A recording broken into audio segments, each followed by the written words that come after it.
नमस्कार, आप देख रहे हैं आपू उत्तराखंड। मैं हूं आपके साथ काजल ठाकुर। मुख्यमंत्री पुष्कर सिंह धामी का आज केदारनाथ का दौरा रद्द हो गया है। खराब मौसम के चलते मुख्यमंत्री का केदारनाथ का दौरा स्थगित किया गया है। और आपको ये भी बता दें कि केदारपुरी का पुनर्निर्माण प्रधानमंत्री नरेंद्र मोदी के ड्रीम प्रोजेक्ट में शुमार है। वो खुद भी केदारनाथ में चल रहे पुनर्निर्माण कार्यों की लगातार मॉनिटरिंग करते रहते हैं। केदारनाथ में प्रथम चरण के कार्य लगभग पूरे होने को हैं, जबकि अब द्वितीय चरण के जितने भी काम हैं वो शुरू होने को हैं। वहीं देहरादून में मुख्यमंत्री पुष्कर सिंह धामी ने प्रेस वार्ता की और बताया कि केदारनाथ में पुनर्निर्माण का काम तेजी से चल रहा है। उन्होंने खुद 4 बार इन कार्यों की समीक्षा की है और वहीं केदारनाथ में चल रहे कार्यों का जायजा लेने के लिए वो वहां पर जाना चाहते थे, लेकिन मौसम खराब होने के चलते दौरा स्थगित करना पड़ा। केदारनाथ के साथ ही सरकार ने अब बद्रीनाथ धाम का भी मास्टर प्लान तैयार कर लिया है। बद्रीनाथ में जल्द निर्माण कार्य शुरू किए जाएंगे। इसके लिए अलग से PWD का डिवीजन भी तैयार किया गया।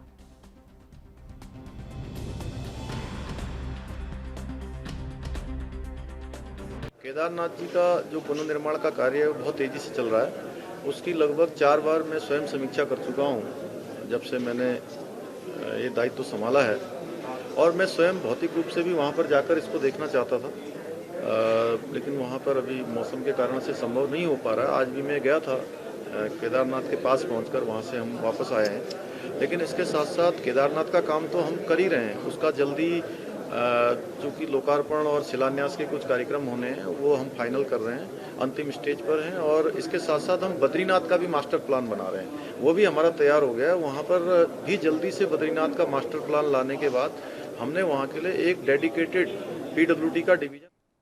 मुख्यमंत्री पुष्कर सिंह धामी ने प्रदेश के कई विधानसभा क्षेत्रों के अंतर्गत निर्मित होने वाली सड़कों के निर्माण के लिए कुछ रुपए, आपको बता दें कि तकरीबन 18 करोड़ 36 लाख की प्रशासकीय एवं वित्तीय स्वीकृति दे दी है। मुख्यमंत्री ने विधानसभा क्षेत्र नरेंद्र नगर के अंतर्गत गंगासार गांव मोटर मार्ग के डामरीकरण के लिए जो रुपए दिए हैं तकरीबन 3.60 करोड़, और विधानसभा क्षेत्र विकासनगर के अंतर्गत बाबूगढ़, नवाबगढ़, जीवनगढ़ और डाक पत्थर क्षेत्र के आंतरिक मार्गों को भी ध्यान में रखा गया है।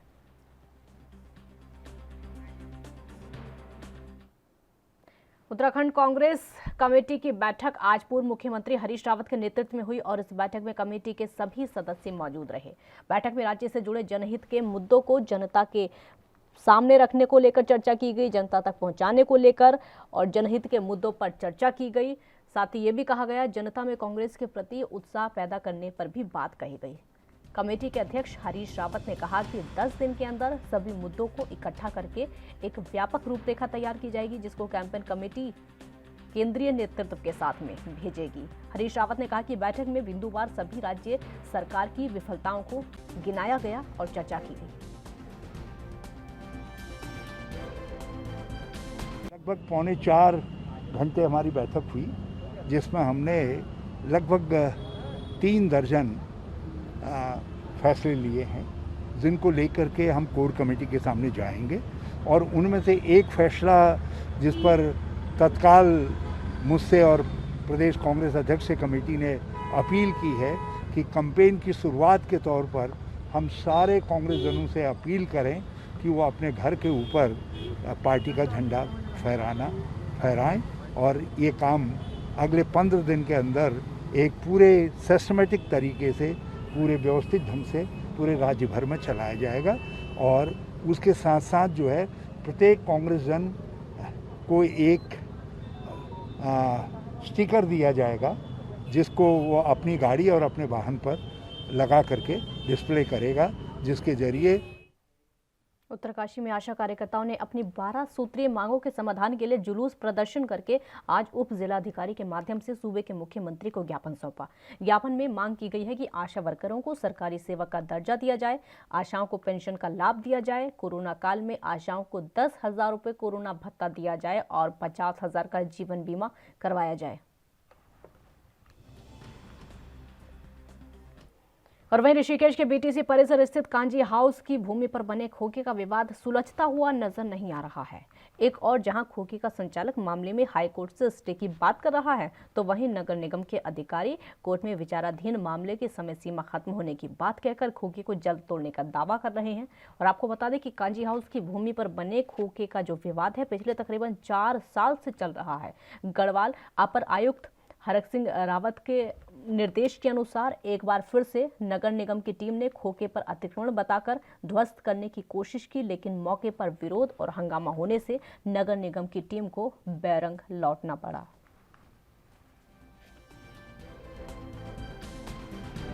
सारा आरोप क्या लग रहा है, नगर निगम हमारे साथ दोहरी नीति अपना रहा है। नगर निगम को पता है कि हमारा कोर्ट, हाई कोर्ट से स्टे है हमारे पास, लोअर कोर्ट में हमारा केस चल रहा है जिसकी अग्रिम तारीख है 17 अगस्त की। उससे पहले हमें आके परसों धमका के चले गए कि कल हम आएंगे और आपका तोड़ देंगे सारा, ये अपना सामान संभाल लो, एक ही दिन में संभाल लो। उन्हें बताया मैंने, एलएम दास जी थे, SNA साहब और मैडम थी TS मैडम अंसारी जी, मैंने उन्हें बताया हमारे पास कागज़ है जी, देख लीजिए आप, ये मान्य है। वो कहते हैं हम कोर्ट को नहीं मानेंगे, हम आ गए हैं तो हम तोड़ के जाएंगे। इसे अतिक्रमण कह रहे हैं। ठीक है जी, एक इकलौता अतिक्रमण है ऋषिकेश में, ये जिसे बार बार परेशान किया जाता है। आप यहीं से 50 कदम की दूरी पे देख लीजिए, बिल्कुल गेट पे ही, बस अड्डे गेट पे इन्होंने अपना एक खोखा लगवा रखा है। जब कल मैंने SNA साहब से पूछा कि ये सर आपने खोखा लगा रखा है, इससे जवाब क्या देंगे? आप कहते हैं हमारी प्रॉपर्टी, हम कुछ भी करें उस पर। ठीक है जी सर, मेरे को ये मेंटली टॉर्चर कर रहे हैं। इतनी फोर्स आ गई थी कल यहाँ पर, देखिए आप, कल का वीडियो है डाला हुआ फेसबुक हम लोगों ने, और ये मेंटली हैरेस कर रहे हैं सर हम लोगों को। नगर पालिका सन 17 का हमारे पास एक प्रस्ताव पास हो रखा है जिसमें बताया गया, ये पास हुआ था कि ये नरेंद्र रतूड़ी जी की जो दुकान है, ये कम से इतने 25-30 सालों से यहाँ काम कर रहे हैं, तो इन्हें सर्कल रेट बता के जो भी पैसा वैसा बनता है इनको यहाँ दुकान आवंटित की जाए। वो प्रस्ताव पास है। हमारे 17.5 लाख रुपए जमा है नगर पालिका के खाते में, सरकारी खाते में, उसकी कोई पूछताछ नहीं कर रहे हैं। ऊपर से कह रहे हैं पैसा हमारा जब्त कर लेंगे ये, और हमें उठाने की बार बार वो धमकी दे रहे हैं यहाँ के। उनके द्वारा नगर निगम में हमारे जो सफाई कर्मचारी हैं, जो TS हैं, उनके साथ एक मीटिंग ली गई सफाई के बारे में, और जो हमारा यहाँ पे होर्डिंग पॉलिसी है, तो 2-3 मुद्दों में उनके द्वारा एक मीटिंग ली गई। मीटिंग में एक मुद्दा ये भी आया कि नगर निगम का जो नगर पालिका के समय से जो कांजी हाउस ISBT के पास चला आ रहा था, उसमें रतूड़ी टी स्टॉल बना हुआ है। उसमें नगर निगम ने पहले इनको बेदखली का आदेश किया था, उसके बाद ये हाई कोर्ट गए थे। हाई कोर्ट ने फिर एक आदेश लोअर कोर्ट को किया कि आप 6 महीने के अंदर इस केस का आप डिसाइड कर दें, 6 महीने के ऊपर फिर ये नहीं चलेगा। तो 12 दिसंबर के आसपास उन्होंने माननीय उच्च न्यायालय का आदेश पारित किया। तो उसके बाद दिसंबर से लेकर जून में ये पूरा हो जाता है 6 महीना। तो एडिशनल कमिश्नर द्वारा जब प्रशासन को, पुलिस को और नगर निगम की टीम को ये आदेश दिया कि जब इसमें स्टे नहीं है तो आप इसको अतिक्रमण हटाएं, तो मौके पर अपर आयुक्त गढ़वाल मंडल के आदेशानुसार पुलिस की टीम, राजस्व की टीम, नगर निगम की टीम मौके पे गई। मौके पे पुलिस बल भी थी, लेकिन वहाँ पर लोगों का बहुत विरोध हुआ, और क्योंकि पर्याप्त पुलिस थी नहीं तो अतिक्रमण नहीं हटाया जा सका, इसलिए टीम आई। अभी इसमें एक डेट 3 तारीख के आसपास एक डेट लगी हुई है। नगर पंचायत भगवानपुर में बीजेपी नेता प्रतिनिधि नगर पंचायत अध्यक्ष सुबोध राकेश ने एक प्रेस वार्ता करके कांग्रेस विधायक ममता राकेश के लगाए गए आरोपों को निराधार बताया और पलटवार करते हुए कहा कि खुला चैलेंज दिया है। साथ ही विधायक पर विकास विरोधी होने का आरोप लगाया। और आपको बता दें कि इन दिनों भगवानपुर विधायक ममता राकेश और भाजपा नेता सुबोध राकेश के बीच में आरोप प्रत्यारोप का दौर लगातार चल रहा है। सभासदों पर आवास योजना में पैसे का लेन देन का भी आरोप है। कोविड के मद्देनजर इसका सबसे बड़ा कारण हमारी अध्यक्ष श्रीमती सहती राकेश, जो हमारी माता जी हैं, उनकी उम्र लगभग 80 साल है, और जब से कोविड काल शुरू हुआ है वो घर से बाहर नहीं निकली है, और ना निकलने की कोई व्यवस्था किसी तरह की है। हमने आज से पहले 2-3 बैठकें अपनी यहाँ पर बोर्ड बैठक अपने कार्यालय में की है।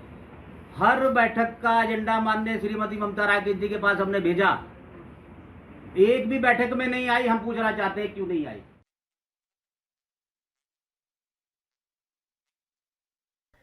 वही काशीपुर का आई हॉस्पिटल अपनी दुर्दशा पर आंसू बहाता हुआ नजर आ रहा है। यह हॉस्पिटल पहले कभी 300 से 400 OPD के लिए जाना जाता था, जिसमें दूर दराज से लोग यहां पर आकर अपनी आंखों का इलाज कराते थे, लेकिन आज लोग परेशान हैं। कई बार स्थानीय विधायक हरभजन सिंह चीमा ने भी इस मामले पर बीड़ा उठाया है इस काम को करने का। उनके अथक प्रयासों से इसके जीर्णोद्धार के लिए विधायक ने सरकार से 2 करोड़ रुपए की अवमुक्त करा दिए जाने की राशि भी मांगी, लेकिन वो राशि कहाँ है इसका किसी को नहीं पता है, क्योंकि आज तक कोई भी निर्माण यहाँ पर नहीं हो पाया। पूनम जी, कैसा लग रहा है? आप यहाँ सीतापुर आई हॉस्पिटल आई हो तो किस तरीके का आपको महसूस हो रहा है यहाँ पर? यहाँ बाहर से तो यही पता नहीं चलता कि ये हॉस्पिटल भी है। यहाँ तो बिल्कुल बेकार है, कुछ भी हो सकता है। बरसात का टाइम चल रहा है यहाँ, लेकिन यहाँ बिल्कुल कोई सुविधा नहीं है। कभी भी कोई घटना हो सकती है, कभी भी कुछ भी हो सकता है। यहाँ बिल्डिंग गिर सकती है, गिर सकती, कभी भी गिर सकती है। हम यहाँ हैं, भी गिर सकती है। यहाँ के हॉस्पिटल का खंडर जैसा बिल्कुल टूटा फूटा है। बरसात का टाइम है, कभी भी कुछ भी हो सकता है, कुछ भी गिर सकता है। यहाँ पर कुछ मतलब प्रशासन कुछ है ही नहीं, मतलब लग ही नहीं रहा कि हॉस्पिटल यहाँ कुछ है। ऐसा पूरा टूटा हुआ है, ये कभी भी गिर सकता है। ये आपको क्या डर लगता है यहाँ पर आकर? लगता है ये डर। अब अंदर से आए, अंदर आया ऐसा लग रहा है अंधेरी गुफा जैसे, ना लाइट है ना कुछ सही से ऐसा। तो क्या मांग है आपकी, क्या कहना चाहते हैं कि ये ये सही थोड़ा मतलब थोड़ा यहाँ का अच्छा सुधार हो, ताकि मतलब हर किसी को सुविधा हो, मतलब किसी को परेशानी ना हो, डर ना लगे आते हुए यहाँ। अब बाहर से अंदर आ रहे हैं, कुछ लग ही नहीं रहा कि यहाँ डॉक्टर बैठते हैं या कुछ ऐसा ठंडा जैसा है। तो मतलब हम यही हमारी मांग है कि मतलब थोड़ा यहाँ का सुधार कराया जाए। बिल्डिंग तो बहुत ख़राब है, गिरने वाली है, किसी भी वक्त कोई हादसा हो सकता है। अब बिल्डिंग पूरी तरह से डैमेज है। मरीज़ यहाँ बहुत से आते हैं और मरीज़ भी पूछते हैं ये कब इसका क्या जीर्णोद्धार कब होगा, कैसे क्या है, कहाँ से होता है कहाँ से नहीं। तो ये तो ट्रस्ट का है, जैसा भी है साहब, ये अधिकारी लोग को जैसा मालूम हो वैसा ये है। इसका जल्द से जल्द इसको ये कोई कार्रवाई सुनवाई कोई होनी चाहिए साहब। अल्मोड़ा में संस्कृति और ऐतिहासिक मल्ला महल में निर्माणाधीन म्यूजियम जल्द ही चंद और कत्यूर राजाओं के इतिहास से नई पीढ़ी को रूबरू कराएगा। चंद राजाओं के समय बने मल्ला महल नाम के इस किले को इन दिनों म्यूजियम में तब्दील करने का काम चल रहा है। जिला प्रशासन द्वारा जल्द ही इस म्यूजियम में यहां पर ऐतिहासिक तथ्यों को संरक्षित किया जाएगा। वहीं डीएम ने अल्मोड़ा के राजकीय संग्रहालय में अभी तक संग्रहित पुरातात्विक, आध्यात्मिक, सांस्कृतिक धरोहर, वाद्य यंत्रों का निरीक्षण किया। इस दौरान उन्होंने कहा कि अल्मोड़ा के मल्ला महल में भारत सरकार के निर्देशन में बनाए जा रहे संग्रहालय में इन ऐतिहासिक धरोहरों को प्रमुखता से स्थापित किया जाएगा। और इस म्यूजियम की अगर बात करें तो इस ऐतिहासिक बनाने की पूरी कोशिशें वहां पर चल रही हैं। भारत सरकार प्रायोजित करना में इच्छुक है और भारत सरकार ये भी चाह रही है उसमें कि उसके अंतर्गत हम लोग प्रोजेक्ट प्रपोजल हम लोग बनाकर भेज रहे हैं तथा उसको म्यूजियम ऑफ हिस्ट्री में कन्वर्ट किया जाए। तो म्यूजियम ऑफ हिस्ट्री में क्योंकि हमारे चांद, कत्यूर राजा और अन्य अन्य जो भी हमारी अल्मोड़ा शहर से की हिस्ट्री से जो जुड़े वो प्रसंग रहे हैं उनको हम लोग प्रस्तुत कर रहे हैं। उसी में से एक प्रसंग हमारा फ्रीडम फाइटर पे पूरी गैलरी है और उसको उसमें दृष्टिगत रखते हुए जो हमारे अल्मोड़ा के जितने भी फ्रीडम फाइटर्स हैं जिन्होंने पूरा देश की उसमें कहीं ना कहीं स्वतंत्रता संग्राम में पूरा अपना योगदान दिया है।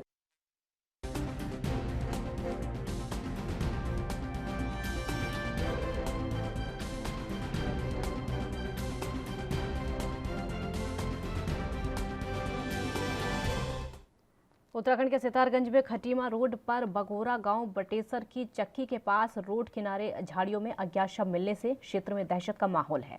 शव किसका है, कहां से आया है, इसकी अभी तक कोई शिनाख्त नहीं हो पाई है। मामले में एसएसआई का कहना है कि हाईवे किनारे शव मिलने की सूचना मिली थी। मौके पर पहुंचकर शव को पानी से बाहर निकाला गया और पंचनामा भरकर आगे की कार्रवाई की जाएगी। पलविंदर जी हमारे ब्लॉक प्रमुख बीजेपी के, उनके द्वारा सूचना दी गई थी कि एक सितारगंज और नारंगमता हाईवे के नीचे बगरा ग्राम में बॉडी क्षतविक्षत अवस्था में मिली हुई है। उसमें मैगेट्स पड़ गए हैं, कीड़े पड़ गए हैं उसमें। तो उसको देखने से ऐसा प्रतीत होगा कि दो दिन कम से कम पुरानी है और चूँकि नाले में पड़ी हुई है तो वो डिस्ट्रॉय हो गई है बॉडी। और अभी तक इसके विषय में जानकारी नहीं मिली किसकी बॉडी है, क्या है। इस संबंध में हमें सर्कुलर वो क्या कहते हैं आरजी कर दी है। कहीं भी अगर कोई गुमशुदगी हुई उसकी फ़ोटो वोटो खींच लें। यहाँ पर मुझे राजेश ढल जी का फ़ोन आता है कि यहाँ पर एक बॉडी पड़ी है नहर के किनारे, सॉरी हाईवे के किनारे। तो मैंने उसके बाद में मैंने आपको कैसे पता लगा, तो वो मुझे बोले कि यहाँ पर जो है कोई बच्चा अपने मवेशी चरा रहा था, तो बच्चे को वहाँ बदबू आई। तो जब उसने जाके वहाँ देखा तो वहाँ पर कोई बॉडी पड़ी हुई थी। तो वो बच्चा एकदम छूट के भागा तो राजेश ढल जी के पास पहुँचा, उन्होंने उनको बताया। तो फिर जब उन्होंने मेरे को फ़ोन किया तो फिर मैंने फ़ोन किया सरकारी नंबर पे कोतवाल साहब को। तो कोतवाल साहब थे नहीं, तो सुधाकर जोशी जी ने फ़ोन उठाया। सुधाकर जोशी से मेरी बात हुई तो मैंने उनको सारी बताई कि ऐसे यहाँ पर जो है इस तरीके की वारदात हो गई है। तो वो 5 मिनट के अंदर ही यहाँ पहुँच गए। अब उसके बारे में अभी पता तो लग नहीं पाया है, क्योंकि उसकी बॉडी करीब 4-5 दिन पहले की है और उसमें काफ़ी कीड़े भी लग चुके हैं। उसका चेहरा। एक छोटे से ब्रेक के लिए यहाँ पर रुकते हैं, जल्द हाजिर होंगे।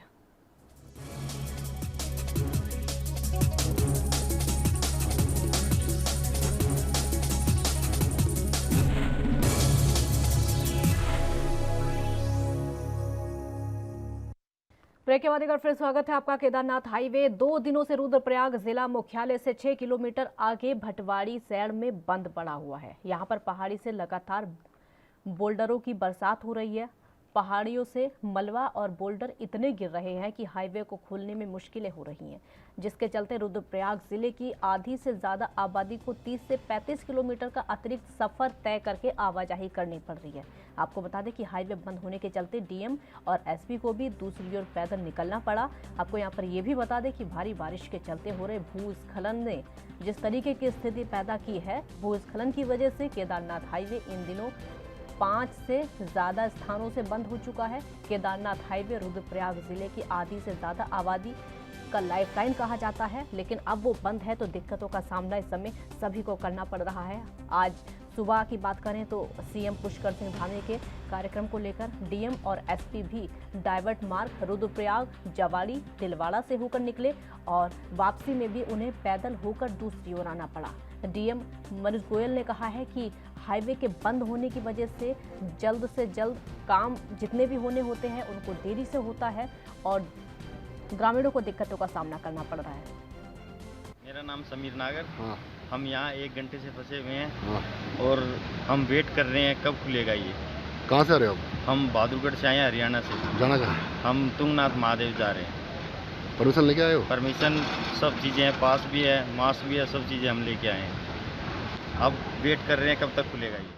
जैसा आप देख रहे हो कि मशीनें ऑलरेडी लगी हुई हैं, पर्याप्त मात्रा में मशीनें लगी हैं, लगातार काम कर रही हैं। पूरी प्रयास यही है कि जल्द से जल्द जो है रास्ते सारे खुलवा दिए जाएँ और पिछले 10 दिनों में थोड़ा बारिश होने की वजह से कोरोना जैसी महामारी का खतरा अभी टला नहीं है, लेकिन लक्सर में लोगों ने मास्क से दूरी बनानी शुरू कर दी है। विश्व स्वास्थ्य संगठन और केंद्र सरकार तीसरी लहर को लेकर संभावनाएं लगातार जता चुका है। बावजूद इसके बाजारों में भीड़ बढ़ती जा रही है। लोगों ने सोशल डिस्टेंसिंग और मास्क का प्रयोग लगभग बंद कर दिया है। साथ ही लक्सर प्रशासन ने भी लगभग लापरवाही बरतने के मूड में नजर आ रहा है और वहीं इस मामले में उप जिला अधिकारी का कहना है कि लोग लापरवाही बरत रहे हैं, जबकि प्रशासन लगातार लोगों को सचेत करने में लगा हुआ है। लोगों के चालान काटे जा रहे हैं, लेकिन सभी कार्रवाई के बावजूद लोग गंभीर नजर नहीं आ रहे। अभी जो है ये तो तीसरी लहर आने वाली है, बच्चों में तो बता ही रहे हैं, लेकिन बड़ों में भी काफ़ी प्रभाव डालेगी। और लग रहा है कि जब आएगी तो इस स्थिति में होंगी कि लोग समझ नहीं पाएंगे। और अभी इतनी लापरवाही इस क्षेत्र में है कि सभी लोग बिना मास्क के घूम रहे हैं। और देहात में तो है ही, कस्बे में भी सुबह से शाम तक मार्केट में ऐसे घूमते रहते हैं लोग बाग, इसको समझ नहीं पा रहे हैं। क्योंकि देखो अभी केरल में आपने देखा ही कि क्या पोजीशन चल रही है, दिल्ली में दोबारा सा हो गया, उत्तर प्रदेश में तो नहीं अभी जो है, बाकी सभी राज्यों में बढ़ने लग गया है केस जो है। और अगस्त में इसकी तीसरी लहर लग रहा है कि आएगी। लोगों को इससे सीख लेनी चाहिए, क्योंकि बाद में इसका कोई रोकथाम नहीं है। लोग परेशान हो जाएंगे, लेकिन कोई समझने को तैयार नहीं। उत्तराखंड आशा स्वास्थ्य कार्यकर्ता यूनियन ने आज अपनी 12 सूत्री मांगों को लेकर पौड़ी मुख्यालय पहुंचकर प्रदेश सरकार के खिलाफ जमकर नारेबाजी की। साथ ही मांगे पूरी नहीं होने पर उग्र आंदोलन करने की चेतावनी दी है। आशा कार्यकर्ताओं का कहना है कि यूनियन अपनी 12 सूत्री मांगों को लेकर लंबे समय से प्रदेश सरकार से मांग कर रहा है, लेकिन सरकार की ओर से अभी तक उनकी किसी भी मांग को नहीं माना गया है, जिसके विरोध में उनकी ओर से आज पौड़ी मुख्यालय पहुंचकर सरकार के खिलाफ प्रदर्शन किया गया। आपको ये भी बता दें कि कोविड के दौरान सभी आशा कार्यकर्ताओं ने जान की परवाह किए बगैर बिना किसी कोरोना संक्रमित लोगों तक दवाई पहुंचाने के साथ ही स्वास्थ्य उपकरण तक घर घर पहुंचाने का काम किया है, लेकिन आज सरकार उनकी सुनने को तैयार नहीं। आक्रोश में है और हमारी ये रैलियां और हड़ताल पे हम कार्रवाई कर रहे हैं 2 तारीख से। और हम लोग बिल्कुल भी अपने क्षेत्र में, अपने जो जिला है हमारा, जो देश में कोई भी आशा कार्यकर्ती कोई काम नहीं करेगी, कोई भी सेवा हम अपनी जनता को नहीं देंगे जो हम देते हैं, जो हम प्रदान करते हैं। तो बिल्कुल हम 2 तारीख से कार्रवाई करते हैं। 2 दिन का समय हम सरकार को दे रहे हैं कि कोई निश्चित निर्णय सरकार हम प्रदेश के मुखिया द्वारा माताओं के लिए चलाई गई महालक्ष्मी योजना का जिला जसपुर में भी शुभारंभ हुआ है। जसपुर के पढ़ने वाटिका में बाल विकास परियोजना की तरफ से एक कार्यक्रम आयोजित किया गया, जिसमें विधायक आदेश चौहान ने प्रदेश में लागू हुई महालक्ष्मी योजना का उद्घाटन भी किया। वहीं योजना की शुरुआत में 32 माताओं को महालक्ष्मी किट बांटी गई। इस कार्यक्रम में सभी आंगनबाड़ी कार्यकर्ताओं ने बढ़ चढ़कर हिस्सा लिया। एक महालक्ष्मी योजना चलाई गई, जो पहली 2 बेटी होने पर उनको ये किट दी जाएगी। उसमें बच्चियों के लिए और माता के लिए, क्योंकि तौलिया, साबुन, पाउडर और ब्लैंकेट, मतलब कई चीज़ें उसमें ऐसी हैं जो ज़रूरत की हुई वो दी गई और 32 लाभार्थियों को आज दिया जाएगा। और उसमें ये है कि जिनको कोई सरकारी लाभ नहीं मिल रहा उन माताओं को मिले। अगर किसी परिवार की महिला सरकारी लाभ ले रही है तो वो इस श्रेणी में नहीं आती। और दूसरा है कि वो उत्तराखंड का निवासी है, उस महिला को उत्तराखंड का निवासी होना जरूरी है, क्योंकि प्रसव हमारा क्योंकि यूपी से लगा हुआ क्षेत्र है, तो प्रसव हमारे यहाँ यूपी से भी महिलाओं का होता है। थराली के देवसारी जल विद्युत परियोजना का निर्माण करा रही सतलुज जल विद्युत निर्माण पर परियोजना में प्रभावित हो रहे क्षेत्र के बेरोजगार हो चुके युवाओं ने रोजगार छीनने का आरोप लगाया है। दरअसल पिछले 10 से 12 सालों से कई पदों पर कार्यरत प्रभावित क्षेत्र के युवकों को सतलुज कंपनी से बीते कुछ महीने में बिना किसी कारण बताए नौकरी से हटा दिया गया है। ऐसे में कारण जानने के लिए नौकरी से हटाए गए प्रभावित क्षेत्र के इन युवकों ने सतलुज कंपनी के कार्यालय में पहुंचकर प्रबंधक से बातचीत की, दोबारा नौकरी बहाली की मांग की है।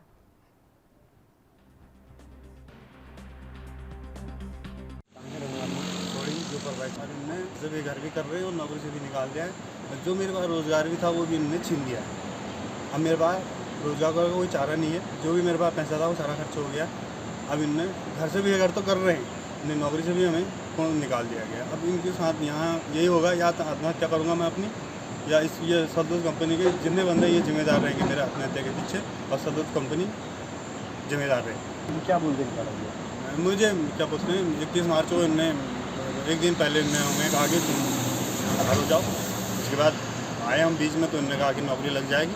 उसके बाद दिन प्रतिदिन आते रह रहे हैं और बोलते हैं हो जाएगा हो जाएगा हो जाएगा। ये चूतिया बना रहे हैं हमें। नहीं कि हम ये कुछ नहीं जानते हैं, हम जितना जानते हैं तो हम ही जानते हैं।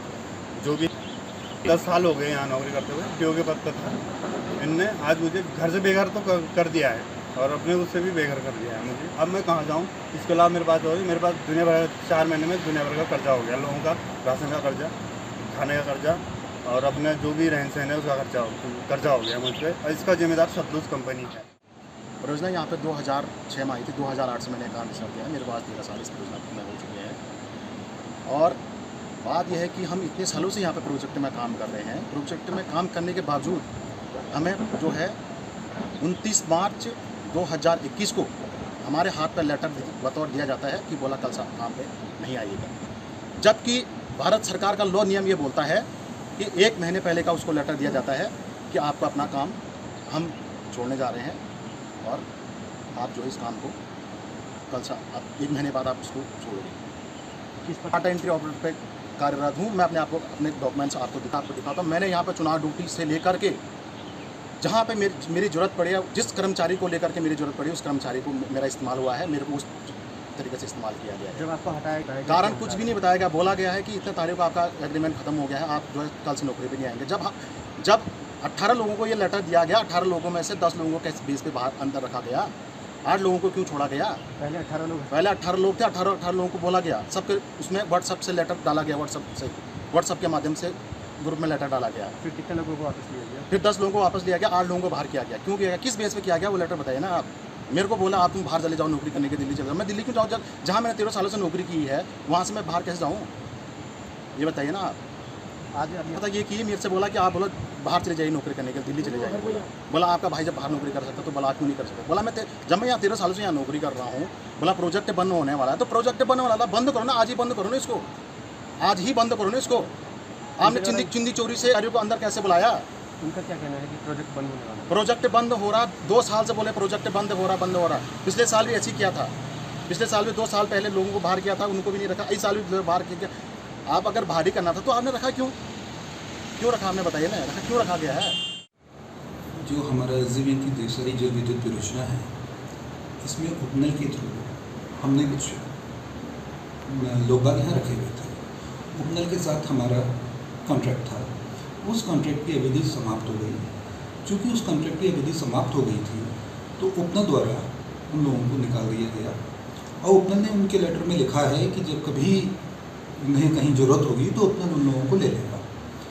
इस संबंध में जहाँ तक परियोजना का प्रश्न है, परियोजना में जब भी निर्माण कार्य आरंभ होगा तो ये मेरा पूर्ण विश्वास है, गारंटी है कि यहाँ क्षेत्र के लोगों को ही रोजगार मिलेगा और उनकी उन्नति के लिए और क्षेत्र की उन्नति के लिए परियोजना बड़ी सहायक सिद्ध होगी।